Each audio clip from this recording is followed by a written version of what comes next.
நம்ம வாழ்க்கையில் வந்து நாம் மேலே மேலே உயரணும், நம்ம இருக்கிற நிலைமையிலேருந்து இன்னும் நம்ம மேலே போகணும் அப்படின்னு விரும்புகிறவங்க வந்து நம்ம வாழ்க்கையில் இருக்கிற நம்மளே முன்னேற விடாமல் தடுக்கக்கூடிய அந்த செயல்கள் இருக்கும் தெரியுமா?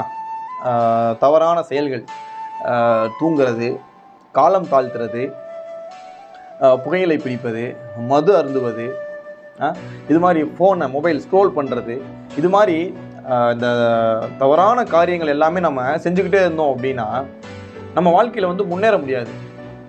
ஆகையால் இத்தகைய காரியங்களை வந்து நீ வந்து ஒழிச்சு கட்டிட்டு உன்னோட வாழ்க்கையில் நீ முன்னேறி போகணும் அப்படின்ட்டு வள்ளுவ பிறந்தகை வந்து இது அழகாக சொல்கிறாங்க. ஓவோதல் வேண்டும் ஒளிமால்கும் செய்வினை அதுவும் என்னும் அவர். அப்படின்னா நம்ம வாழ்க்கையில் மேலும் மேலும் முன்னேறும் நினைக்கிறவங்க நம்மளை புகழ கெடுக்கக்கூடிய, நம்மளுடைய வாழ்க்கையை கெடுக்கக்கூடிய செயல்களை வந்து விட்டு ஒழிச்சிட்டு நம்ம முன்னேறி போய்